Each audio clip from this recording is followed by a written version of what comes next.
አንድ ህፃን ለ12 ዓመታት ያህል በአንድ ጨለማ ክፍል ውስጥ ብቻዋን ብትታሰር ምን ሊፈጠር ይችላል? የሰው ንግግር ሰምታ የሰው ፍቅር አግኝታ የማታውቀው ጄኒ በ1970 ስትገኝ መላው ዓለም በድንጋጤ ቆመ። ነገር ግን እውነተኛው ስቃይ የጀመረው ከእስር ቤት ስትወጣ ነበር። ሳይንቲስቶች እንደ ሰው ሊረዷት ሞከሩ ወይስ እንደ ላብራቶሪ ዕቃ ተጠቀሙባት? ዛሬ በኢትዮጵያ ዴይሊ ኢንተርቴይንመንት ያልኖረችው ልጅ እየተባለ የሚጠራውን የጄኒን ልብ የሚሰብር እውነተኛ ታሪክ ይዤላችሁ ቀርቤያለሁ። እንኳን ወደ ኢትዮጵያ ዴይሊ ኢንተርቴይንመንት በሰላም መጣችሁ። ዛሬ ወደ ካሊፎርኒያ አሜሪካ ወስዳችኋለሁ።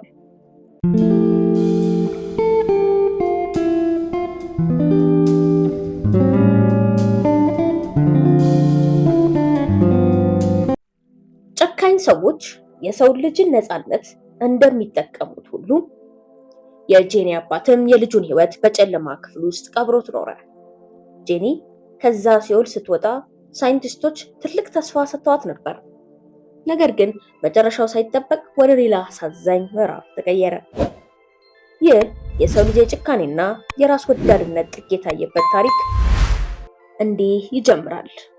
ታሪካችን የሚጀምረው በ1970 እንደ አውሮፓውያን አቆጣጠር በሎስ አንጀለስ ካሊፎርኒያ ነው።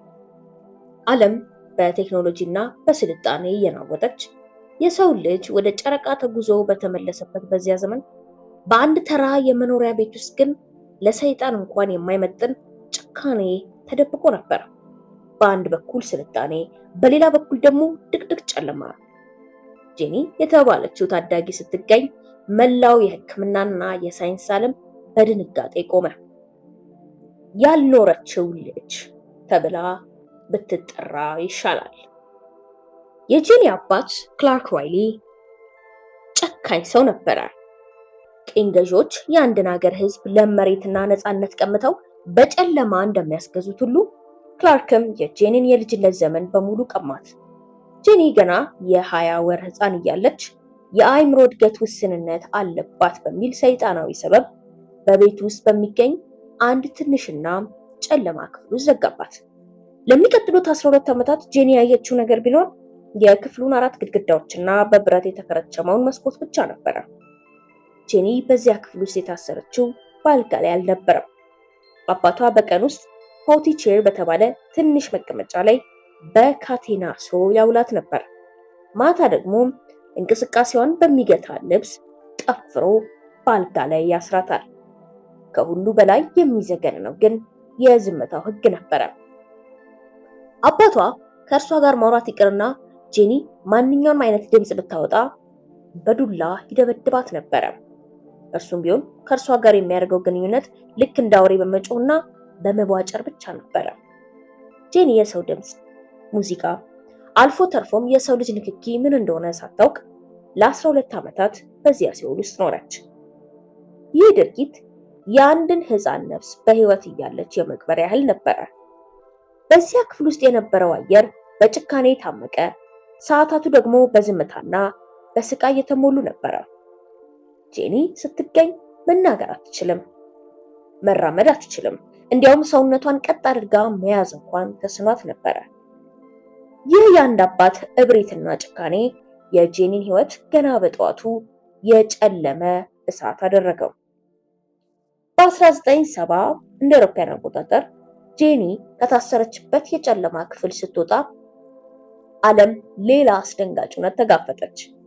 ጄኒ የ13 ዓመት ታዳጊ ብትሆንም ቁመቷና ክብደቷ ግን የ6 ዓመት ሕፃን ነበር የሚመስለው። ይህች ልጅ ለዓመታት በአባቷ የደረሰባት ግፍ በሰውነቷና በአእምሯ ላይ የማይጠፋ ጠባሳ ጥሎ አልፏል። ነገር ግን የጄኒ ስቃይ በዚህ አላበቃም። ይልቁንም ሌላ አይነት እስር ቤት ተዘጋጅቶላት ነበር። የሳይንስ ላብራቶሪ። የጄኒ ታሪክ በሕክምናው ዓለም እንደ ሰደድ እሳት ተናፈሰ። ሳይንቲስቶች ጄኒን ያዩት እንደሚረዳ ሰው ሳይሆን በስነ ልቦና ታሪክ ውስጥ ታይቶ የማይታወቅ አጋጣሚ አድርገው ነበር። አንድ ሕፃን የቋንቋ መማሪያ ወሳኝ እድሜዋ ክሪቲካል ፔሪዱ ካለፈ በኋላ መናገር ትችላለች የሚለው ጥያቄ ለመመለስ ጄኒን እንደ ትልቅ የሙከራ ዕቃ ተመለከቷት። ልክ እንደ ላብራቶሪ አይጥ ስለዚህም የሳይንስ ፍላጎት ከሰብአዊነት በላይ በረታ። ጄኒ በሆስፒታል ውስጥ በቆየችባቸው የመጀመሪያዎቹ ወራት በዙሪያ ያሉ ዶክተሮች፣ የቋንቋ ምሁራንና የስነ ልቦና ባለሙያዎች በቀን ለሰዓታት ምርመራ ያደርጉባት ነበረ። ጄኒ ለዓመታት የሰው ድምፅ ሳትሰማ ከቆየችበት ብቸኝነት ወጥታ አሁን ደግሞ በካሜራ በቴፕ ሪከርደር እና በማስታወሻ ደብተር በያዙ ሰዎች ተከበበች። ጄኒ አሁንም ምርጫ አልነበራትም። ድሮ በአባቷ ትታዘዝ ነበር፣ አሁን ደግሞ በሳይንቲስቶች ትመራለች። ምሁራኑ ጄኒን የዱር ልጅ ብለው ሰየሟት። ለጄኒ የሚሰጠው የገንዘብ ድጎማም እየጨመረ ሲመጣ በሳይንቲስቶቹ መካከልም የባለቤትነት ሽኩቻ ተጀመረ። ጄኒን ወደ ቤታቸው ወስደው ለማሳደግ የሚፎካከሩ ሳይንቲስቶች ዓላማቸው ጄኒን የተረጋጋ ሕይወት መስጠት ሳይሆን ለጥናታቸው ምቹ ሁኔታን መፍጠር ነበረ። ይህ ሁኔታ ጄኒን እንደ ሰው ሳይሆን እንደ አንድ ታዋቂ ያደረጋት የጥናት ውጤት ብቻ አደረጓት። ጄኒ ጥቂት ቃላት መማር ብትጀምርም በዙሪያዋ የነበረው ድባብ ግን ከፍቅር ይልቅ በሳይንሳዊ ግትርነት የተሞላ ነበረ። ጄኒ በሆስፒታል ውስጥ በቆየችባቸው ዓመታት በዙሪያ በነበሩ ሳይንቲስቶች መካከል ታላቅ ሽብር ተፈጠረ። ይህች ምስኪን ልጅ አሁን ልክ እንደ አንድ ብርቅዬ የሳይንስ ሀብት ታይታ ነበረ። እያንዳንዱ ምሁር እኔ ነኝ ለጄኒ ቅርብ የሆንኩትና ጥናቱን መምራት ያለብኝ እኔ ነኝ በሚል ለዝናና ለገንዘብ ድጎማ ሲሉ የጄኒን እንደ ንብረት ይሻሙባት ነበረ። ጥናቱን ይመሩ የነበሩት ዶክተሮች ጄኒን ወደ ቤታቸው በመውሰድ ሊያሳድጓት ሞከሩ። ነገር ግን ይህ ሙከራ ጄኒን ለመርዳት ሳይሆን የጥናቱ ብቸኛ ባለቤት ለመሆን የተደረገ ሴራ ነበረ። አንዱ ሳይንቲስት ጄኒን እኔ ነኝ ማስተምራት ሲል፣ ሌላው ደግሞ አይ የጄኒ እድገት በእኔ ስር መሆን አለበት በማለት በፍርድ ቤት ተካሰሱ። ጄኒ አሁን እንደ ሰው ሳይሆን እንደ አንድ ታዋቂ የሳይንስ ውጤት ታይታ ነበር። ይህ ሁሉ ግርግርና የሰዎች ብቻ በጄኒ ደካማ አእምሮ ላይ ምን አይነት ጫና እንደሚፈጠር ግን ያሰበ ማንም አልነበረም። በጣም የሚዘገንነው ግን በ1975 ዓመተ ምህረት የፌዴራል መንግስት ለጥናቱ የሚሰጠውን ገንዘብ ለማቆም ወሰነ። መንግስት ጥናቱ ሳይንሳዊ ግቡን አልመታም የሚል ድምዳሜ ላይ ደረሰ። ገንዘቡ ሲቆም ግን እውነተኛው የሰው ልጅ ክፋት ታየ። ለጄኒ ፍቅርና አሳቢነት አለን ይሉ የነበሩት ሳይንቲስቶች በሙሉ ገንዘቡ ሲቆም ጄኒን ትተው መሄድ ጀመሩ። ሳይንቲስቶቹ ጄኒን ለራሳቸው ዝናና ስም ከተጠቀሙባት በኋላ ዳግም ወደ ባዶነት ወረወሯት። ጄኒ ለዓመታት ካጣችው የቤተሰብ ፍቅር ይልቅ አሁን ደግሞ በሳይንስ ስም በተከፈተባት የጥቅም ጦርነት ሌላ ታላቅ ስቃይ ደረሰባት። ጄኒ ከሳይንቲስቶች እጅ ከወጣች በኋላ ህይወቷ ይበልጥ ወደ ጨለማ ዘቀጠ።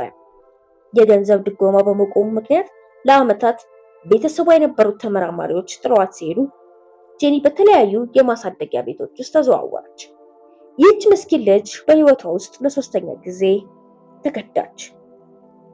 በአንዳንድ ማሳደጊያ ቤቶች ውስጥ የገጠሟት ሰዎች ከአባቷ ያልተሻሉ ነበሩ።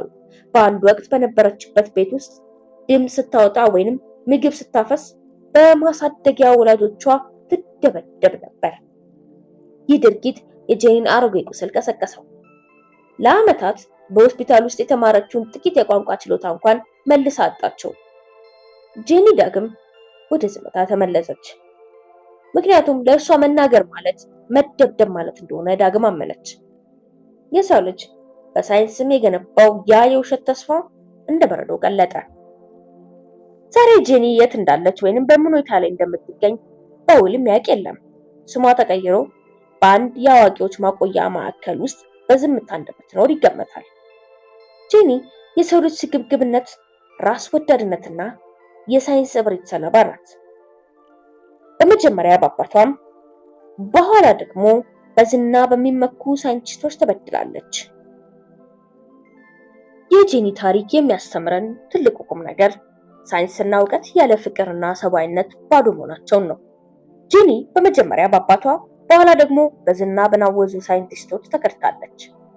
ዛሬ ጄኒ የት እንዳለች ባይታወቅም ታሪኳ ግን ለዓለም ትልቅ ማስጠንቀቂያ ሆኖ ይኖራል። እናንተስ በዚህ አሳዛኝ ታሪክ ላይ ምን ትላላችሁ? ለጄኒ መጥፋት ተጠያቂው ማን ነው? አባቷ ወይስ ሳይንቲስቶቹ? አስተያየታችሁን በኮሜንት አጋሩ። ይህንን ልብ የሚሰብር እውነተኛ ታሪክ ከወደዳችሁት ላይክ በማድረግ ድጋፋችሁን ግለጹልን። እንዲህ ያሉ በታሪክ ውስጥ የተመዘገቡ ሚስጥራዊ አስደንጋጭና እውነተኛ ታሪኮች በየቀኑ እንዲደርሷችሁ አሁኑኑ ሰብስክራይብ በማድረግ የኢትዮጵያ ዴይሊ ኢንተርቴይንመንት ቤተሰብ ይሁኑ። የደውል ምልክቷን መጫኑን አይዘንጉ። ምክንያቱም እኛ ጋር ሁሌም አዲስና የሚገርም መረጃ አለ። ስለተከታተላችሁኝ አመሰግናለሁ። በሚቀጥለው ቪዲዮ እስክንገናኝ ሰላም።